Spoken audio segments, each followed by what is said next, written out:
The Galactic Coalition Military Academy, Threxon sector, was known for producing the most disciplined, ruthlessly efficient soldiers in the known universe.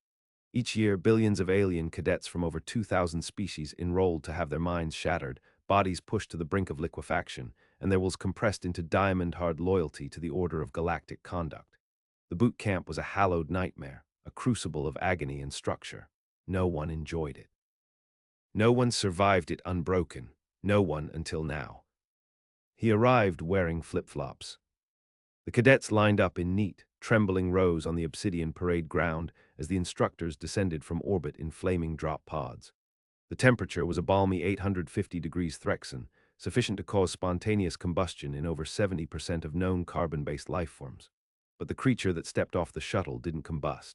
He adjusted his sunglasses, sipped from a plastic cup with a curly straw, and let out a long, satisfied sigh. Nice place, smells like fried regret. You boys make this yourself or hire someone. Instructor Giarst, a 12-foot-tall mass of calcified muscle and hydraulic rage, stomped forward. His armor was a blacker-than-black voidplate alloy capable of surviving neutron star proximity. His voice had killed lesser species on volume alone.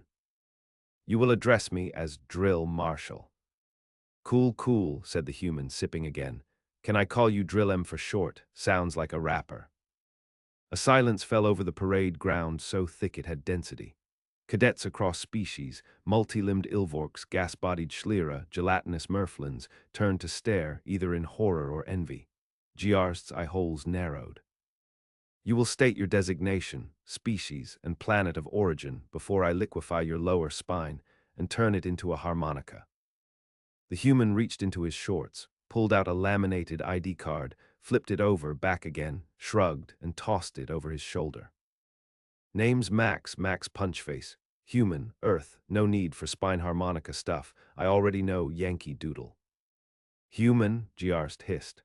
"What level of suicidal bureaucracy authorized a human into this camp?" Max shrugged, now fully reclining on a floating exercise mat he'd pulled from seemingly nowhere.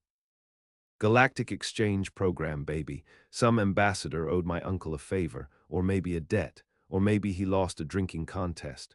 Honestly, I blacked out halfway through the explanation, just kinda woke up here."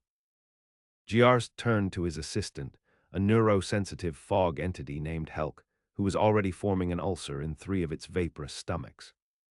"Put him in Squad Gamma 5. Let the camp break him." Helk gave the vaporous equivalent of a despairing sigh and floated off. Gamma 5 was where misfits went to be either obliterated or ignored into obsolescence. It consisted of 4 cadets, a shy war crab named Gitarka, an overly emotional living crystal named Flix, a depressed sentient vine called Carl, and an aggressive puddle of hostile goo known as Susan. Max introduced himself by attempting to high-five everyone, including Carl, who recoiled. "Don't touch me, I excrete acid when startled." "Awesome free exfoliation," Max said, grinning. "So what's the daily plan, team? Screaming, more screaming, pain Olympics." They stared, Flix sparkled faintly. "We are required to perform 60 kilometers of antigrav sprints while carrying twin neutron warheads. Then we must swim through a pool of molten sulfuric despair while blindfolded and hunted by nightmare eels. Finally, we meditate under psychic assault until we forget our names." Max cracked his neck. "So cardio, a sauna, and some mindfulness training. Easy."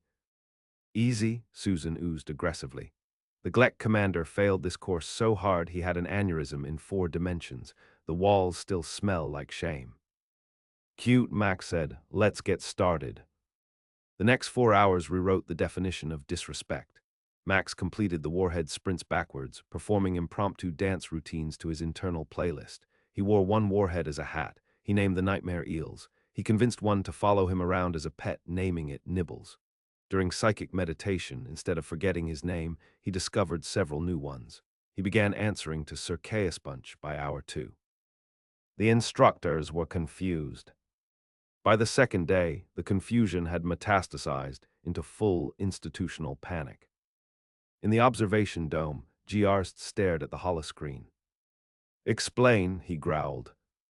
Helk's fog swirled nervously. He enjoyed the pit of screaming, built a hot tub out of electro-torment rods, said the flayed screams of the damned helped him sleep. His heart rate, resting 12 beats per year. Giarst's hands clenched into tectonic plates of fury. Let's see how he handles the Devourer protocol. Initiate section Theta 12, the Hall of Existential Despair. Max stood in front of the entrance, licking an ice cream cone. A warning siren shrieked overhead. Automated systems explained that the hall was designed to confront cadets with the infinite futility of existence via projected simulations of every life form's ultimate irrelevance in a cold, indifferent cosmos. Most broke after 6 minutes. Some simply evaporated. Max stepped inside, eating his cone. 30 minutes passed. Then the door burst open. Max walked out wearing a robe, sunglasses, and a novelty foam finger reading one cosmic insignificance enthusiast. That was the best therapy session I've had in years, he said. Made peace with my childhood. Also met a version of myself who married a black hole. She was lovely. The silence was now absolute. You could measure it in light years. Day 4 was worse. He rewired the interplanetary pain gauntlet into a smoothie maker. He converted the scream cages into karaoke booths. He organized a talent show. Carl performed slam poetry. Susan juggled larvae. Max did a stand-up set so devastatingly funny it made a Neuraxian implode from laughter. By the time the Galactic inspectors arrived, summoned by a panicking Giarst desperate for an explanation, the camp had been transformed into a Sparatreat performance art festival hybrid. Gamma 5 now ran guided tour. Max had established a t-shirt booth. His latest design read, "I survived the Galactic boot camp, and all I got was enlightenment and ABS." The lead inspector, a fungal hive mind named Inspector 777B, surveyed the chaos with an increasingly twitching mycelial core. "You are Max Punchface." Max extended a hand and a margarita. "Correct, welcome to camp mildly challenging. Want a slushie?" "You rate the most brutal training facility in the galaxy as mildly challenging." Max pondered this, then nodded. "I'd give it a 3 out of 10. Good effort, but the emotional damage never really stuck. Also, Susan says the food sucks." Susan slurped in agreement. "Please do not involve me," muttered Carl from behind a shrub. "I'm just trying to get through the day." Inspector 777B turned to Giarst, who had entered a fugue state somewhere around the talent show. His helmet had been replaced by a flower crown. He was humming. The inspector sighed. "The council will not stand for this mockery. This entire facility is now under investigation. Effective immediately, the boot camp is shut down." A beat of stunned silence. Then Max leaned in. "You're welcome." 3 hours after the Galactic Coalition boot camp was officially shut down, Squad Gamma 5 threw a luau. Max wore a sarong made of Giarst's ceremonial banners. Carl had reluctantly called himself into a tiki bar. Susan provided cocktails by dissolving ingredients in her goo and re-excreting them in sparkling glasses. It was revolting and delicious. Flix created mood lighting by vibrating at harmonically pleasing frequencies, and Gitarka DJ'd using combat drone helmets and one terrified translator orb named Kevin. Helk hovered near the buffet, blinking in Morse code to indicate stress. "We're violating 17 codes of military conduct, 3 interspecies treaties, and 1 theological taboo just by standing here." "Helky, buddy, you need to loosen your vapor," Max said, adjusting his lei made of repurposed torture beads. "You're on vacation now." "I do not vacation. I catalog. I comply.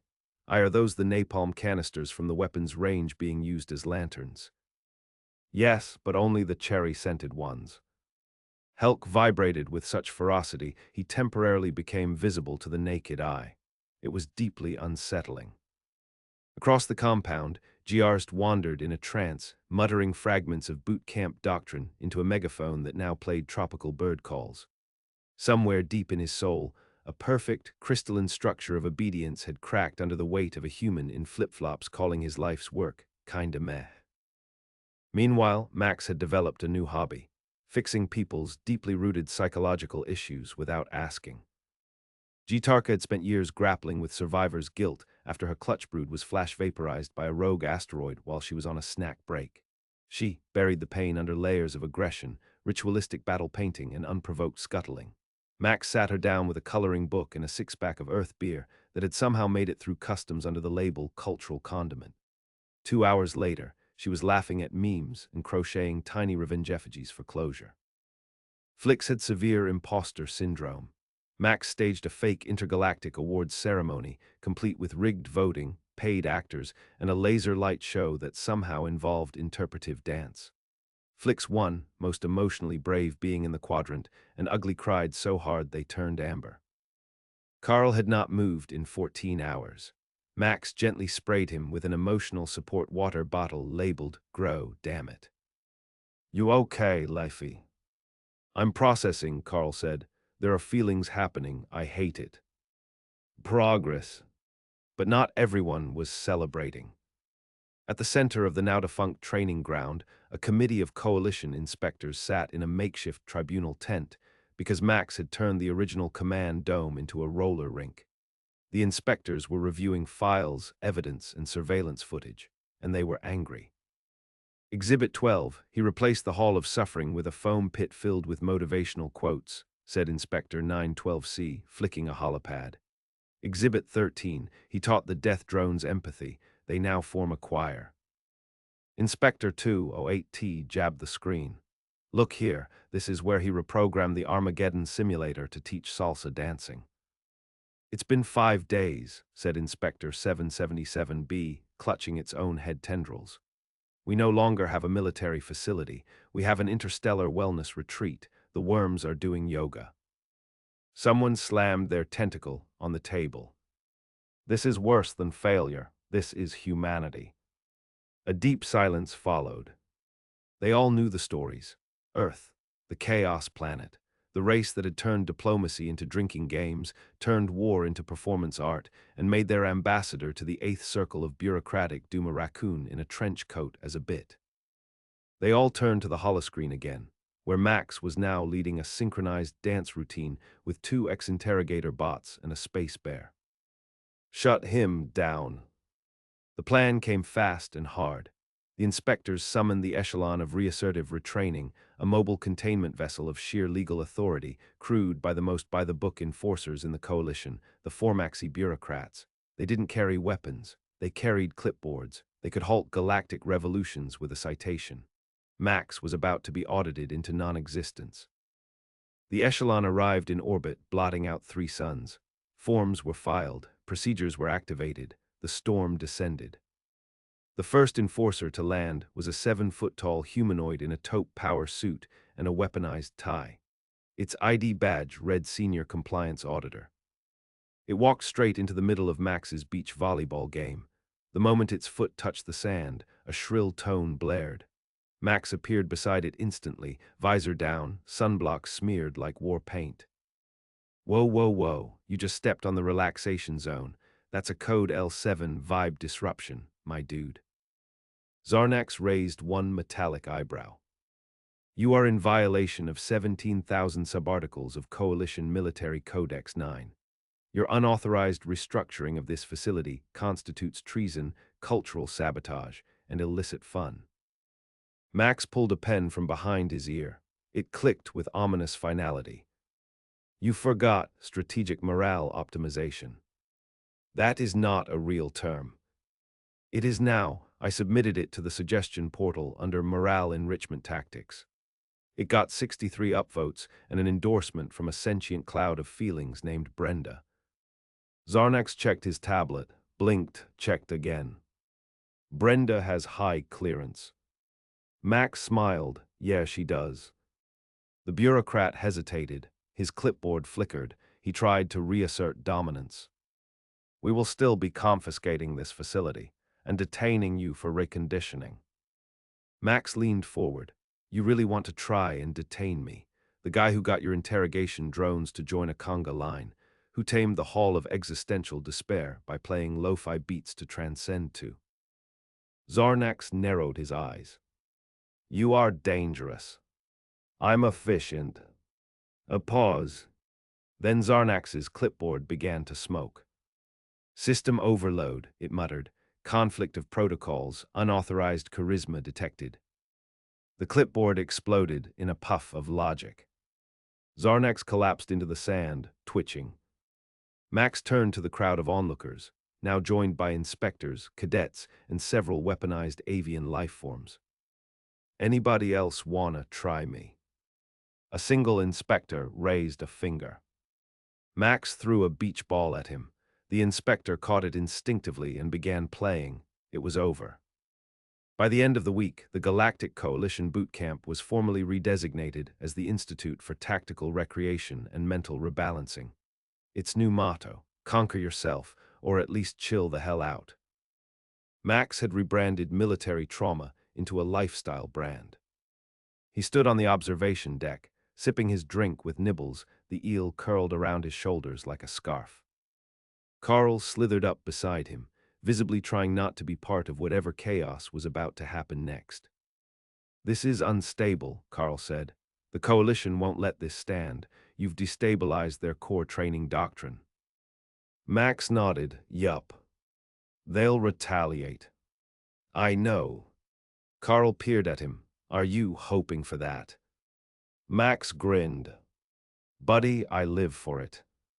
2 weeks later, Max was knighted. Technically, it wasn't a knighthood. It was an honorary title of Chaotic Strategist Laureate of the 4th Galactic Subcommittee on Morale and Unexpected Outcomes. But there was a sword, some very confused diplomats, and Max absolutely made someone call him Sir Punchface for the rest of the day. Gamma 5 had been transformed. Their squad lounge now featured mood lighting, a lava lamp the size of a shuttle, and a playlist titled Emotionally Complex Bangers. Vol. 7 Gitarka had become the camp's unofficial bouncer. Flix was producing ambient music with live broadcasts. Carl had gone full zen and started giving unsolicited philosophical advice to passing sentients. Susan had developed a brand of boutique oozes. They were celebrities. Which was the problem? The Coalition liked order, discipline, fear. Max had weaponized joy and turned a death camp into a TED Talk. His popularity spread like a neural plague. Boot camps across 3 sectors reported outbreaks of interpretive rebellion. One training complex on Venthax 9 had been overtaken by dance fighting. Another saw its sergeants unionize for better emotional support. Galactic High Command was in full damage control, and when the word came down, it was clear. Max Punchface had to go. Not detained. Not reconditioned. Eliminated. The operation was named Project Silencer. A task force of elite alien operatives was assembled. Each was trained to counter unpredictability, inoculated against humor, and forbidden from using contractions. Their leader was a cybernetic logic construct named General Axion, forged from pure mathematical necessity in the vacuum forges of Echo 7. He had never laughed, not once. His only joy came from spreadsheets. His orders: infiltrate the camp, capture Max Punchface, and restore fear-based order to the military structure before another unit installed a smoothie bar. They struck during Gratitude Hour. Max was in the middle of a team-building workshop called Trust, falling into the abyss when the lights died. The walls sealed. Emergency sirens screamed. Smoke hissed. From the ceiling dropped 17 black-armored figures with neural nullifiers, logic grids, and truly abysmal party energy. Axion stepped forward, voice like dead calculus. Max PUNCHFACE, stand down. Max blinked, halfway through hugging a mutated cactus as part of the trust exercise. Is this a surprise intervention? Did Carl set this up? I do not do things, Carl muttered from under a yoga mat. You are charged with sedition, morale subversion, psychological insurrection, and unauthorized optimism, Axion intoned, raising a paralysis cannon. You will be extracted, disassembled, analyzed, and archived. Max raised an eyebrow. Okay, you're gonna have to speak slower. I didn't catch anything after unauthorized optimism. The cannon fired. Max dodged by tripping over a beanbag and landing in a handstand. The beam vaporized a chair labeled FELINGS zone. Gamma 5 reacted instantly. Gitarka launched a chair, Flick screamed in sonic harmonics. Carl retracted into the floor. Susan exploded into corrosive glitter. The air turned into a rave and a war zone at the same time. Max somersaulted into cover and yelled, "Everyone, remember your emotional boundaries, but also go nuts." Chaos erupted. Axion's team, trained in 9 forms of silence combat and sterile suppression tactics, immediately began malfunctioning under the emotional whiplash.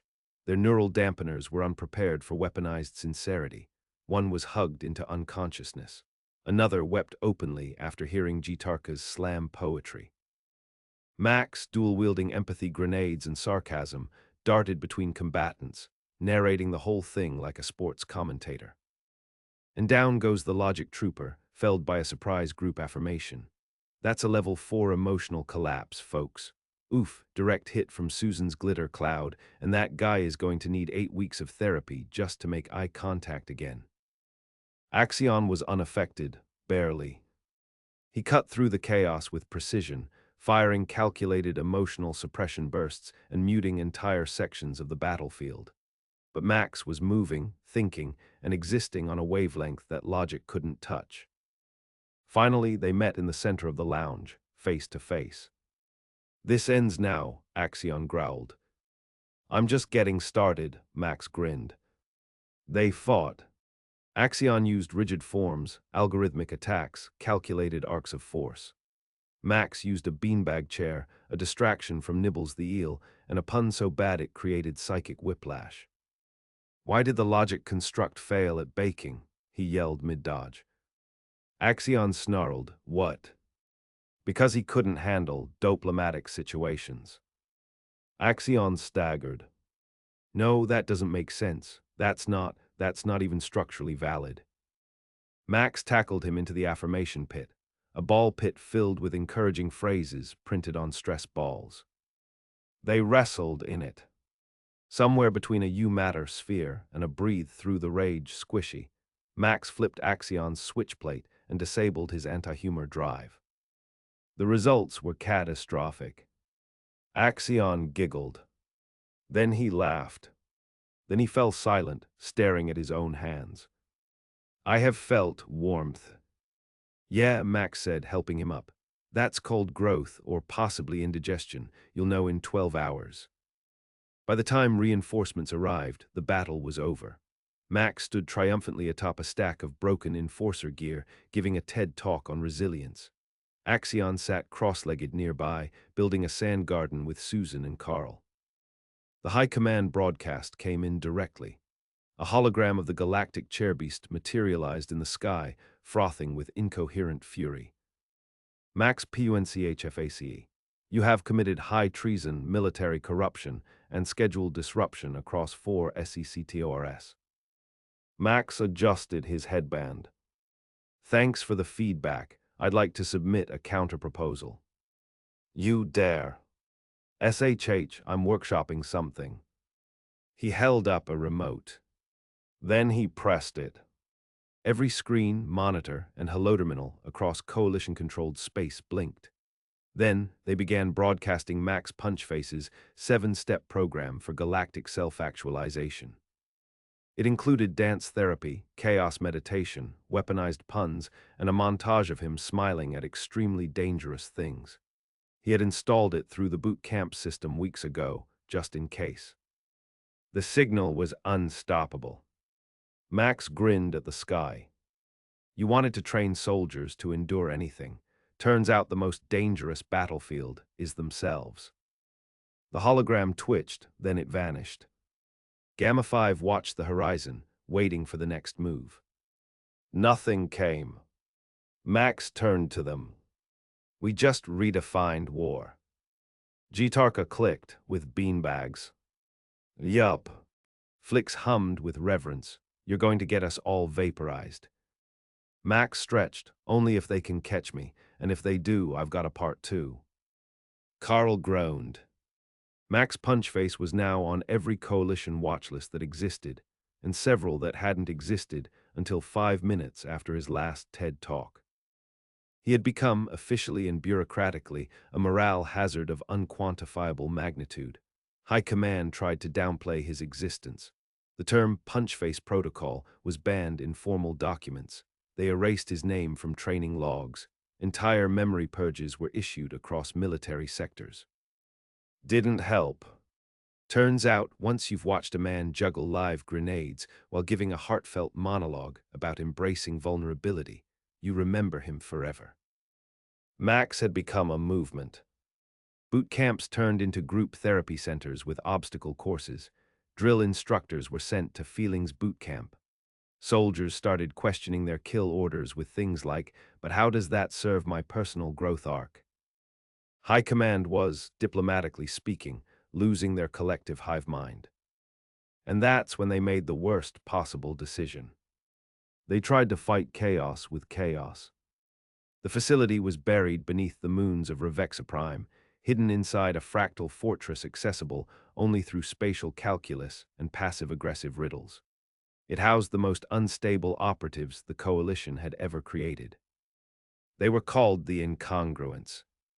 Bioweapons with emotional dysregulation, paradox-enhanced tacticians, time-loop escapees with a hobby for interpretive sabotage, disgraced war poets with sniper training. And in their center, locked behind 17 containment fields and a playlist of smooth jazz to pacify his brainwaves, was the leader. Subject Delta V. Codename the other human. Because Earth had sent two of them. Where Max was brilliant, erratic, and charmingly deranged, Delta V was something else entirely, cold, recursive, surgically absurd. He once infiltrated an alien intelligence agency disguised as a decorative lamp and caused a planetary collapse by suggesting their tax code was too emotionally distant. He was worse than Max. And now the Coalition was sending him in. To kill Max. Or hug him, or absorb him, or destroy the universe trying. They weren't quite sure, but they launched him anyway. It started on a Tuesday. Max was organizing a mandatory nap tournament when a bolt of lightning struck the punch bowl. Out of the smoke stood a human in a three-piece suit made entirely of contractual loopholes. His eyes were wrong, not in color, just principles. He smiled, it made plants wilt. "Hello, Max." Max narrowed his eyes. Nope, I know that look, you're me but worse. Correct, I am Delta V, the version of you they built to fix you. Max leaned on a beanbag, arms crossed. You say that like I'm broken.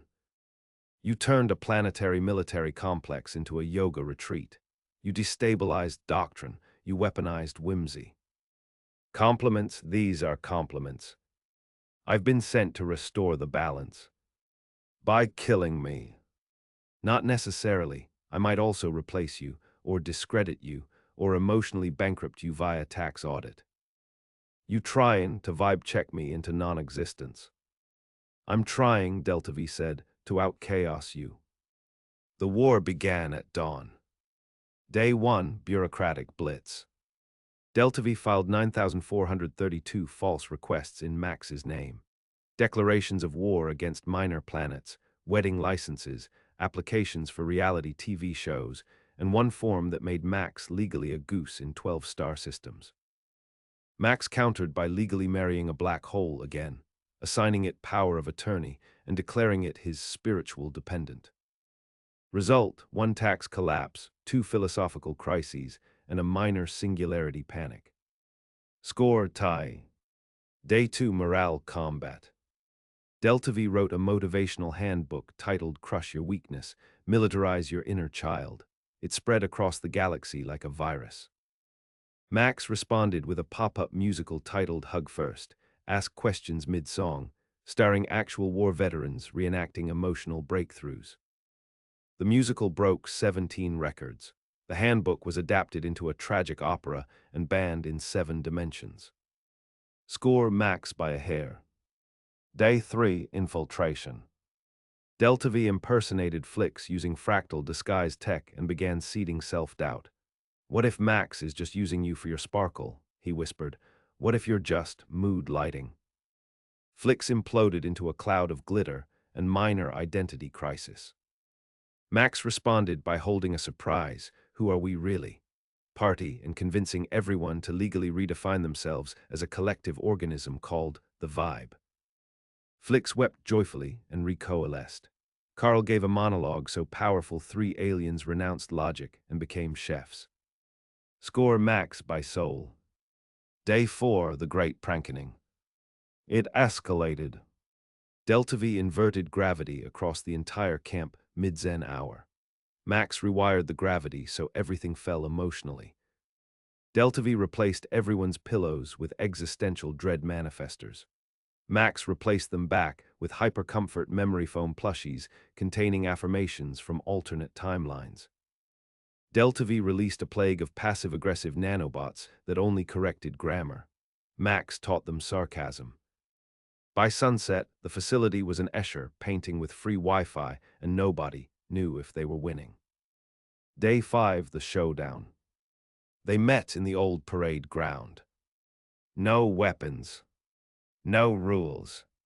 Just 2 humans standing across from each other, one holding a smoothie, the other holding a clipboard made of actual consequences. "You've pushed the galaxy too far," Delta V said.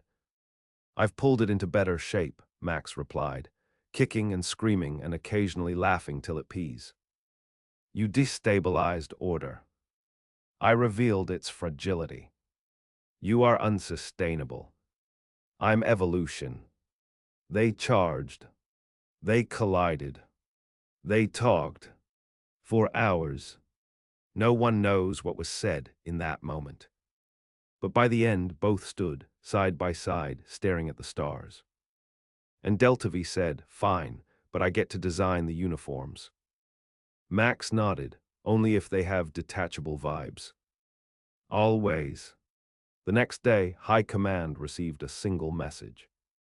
"We're merging." No explanation. No follow-up. Just chaos squared. Across the galaxy, boot camps turned into think tanks. Armies were trained in paradox, kindness, and jazz hands. Delta V and Max co-led the initiative now titled Operation Soulflex, a strategic resilience program disguised as an accidental revolution. The coalition, out of options and facing universal approval ratings in Max's favor, rebranded the entire incident as a successful adaptive doctrine overhaul and quietly offered Max a consulting position. He declined. Too corporate. Instead, he and Delta V disappeared into the stars, leaving behind a universe that now believed in therapy, improv comedy, and learning to juggle as a life skill. And somewhere in a quiet bunker, a drill marshal stared into a mug labeled "World's Mildest Challenge" and whispered, "They were humans." 6 months later, an unmarked escape pod crash-landed in the middle of a diplomatic summit on neutral ground. The summit, hosted in a crystalline biosphere floating in the orbit of Clixar Prime, was the most delicate gathering of military and political power the galaxy had seen since the Treaty of Don't Shoot Until Thursday. The escape pod door hissed open. Max Punchface strolled out wearing a robe made of decommissioned flags, holding a smoothie in one hand and a ferret in the other. The ferret wore sunglasses. Representatives from over 600 species stared in silent horror. Ambassador Tiararchs of the Rigidarian hierarchy fainted. Max surveyed the room and smiled. Zub. The Galactic peace talks would never be the same. In the months since Operation Soulflex, chaos had become contagious. Entire civilizations began rethinking their approach to conflict. Armadas held group therapy. Strategic deterrence became interpretive dance.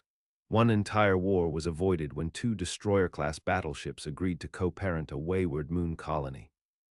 The Galactic Coalition, bruised but politically cornered, was now leaning into the madness. Not because they liked it, but because it worked. And Max. He and Delta V were legends, uncontainable, unclassifiable, uninsurable. They traveled from planet to planet aboard their sentient star yacht the Audacity, which had been banned from 17 dimensions for excessive charm. Wherever they went, institutions crumbled and rebuilt themselves better, funnier, friendlier, and a little weirder. Which is why the Coalition Summit had summoned them in the first place. "Let the record show," wheezed a transcription drone, that subject punchface and subject delta V are present, under invitation but not endorsement. Delta V stepped forward in a lab coat woven from paradox strings. He nodded once, precisely, then immediately produced a laser pointer and redirected it into the forehead of the Coalition's supreme logistics officer. "Today," he began, "we present our final proposal." A hologram ignited above the table. Max pressed a button. A soundtrack kicked in. Uplifting orchestral chaos, key of triumphant insanity. The proposal was simple. The Galactic boot camp was to be officially repurposed into the Interstellar Academy of Adaptive Ridiculousness. Curriculum to include advanced improvisational warfare, crisis de-escalation via interpretive mime, emotional armor crafting, surreal counterinsurgency tactics, weaponized sincerity, surprise philosophy, and a capstone final exam titled Find Yourself, then confuse your enemy with it. "We've already built the first 10 branches," Max said cheerfully. "We just didn't tell anyone." Delta V nodded, "And they're popular. Enlistment's up 87%, attrition's down, PTSD's been replaced with Enlightenment Plus. Some cadets achieve nirvana by week 3. One ascended." "To where?" asked the SKRRN diplomat. "Unknown," said Max. "She left a note that just said BRB, learning new dimensions of me."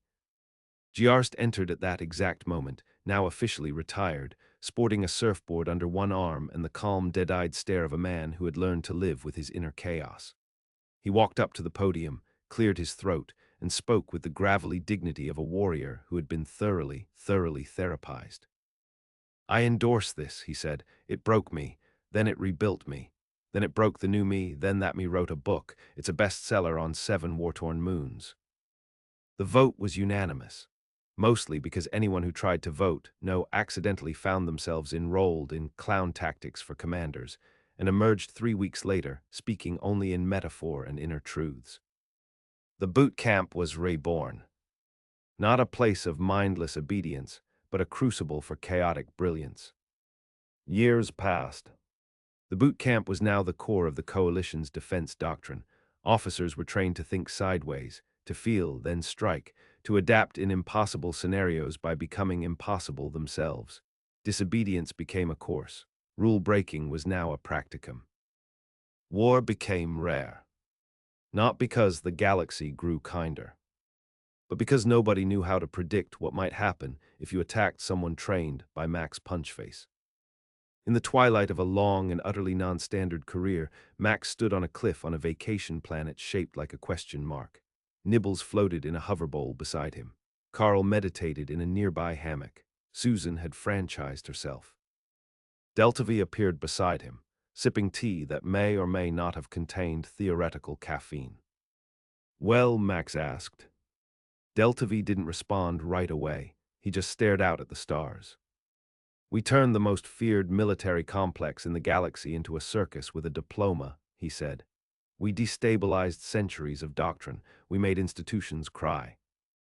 "And," Max said. Delta V smiled. It was unsettling, but also a little proud. "We did good." Behind them, laughter echoed across the fields. A new class of recruits was learning how to emotionally regulate while disarming psychic landmines.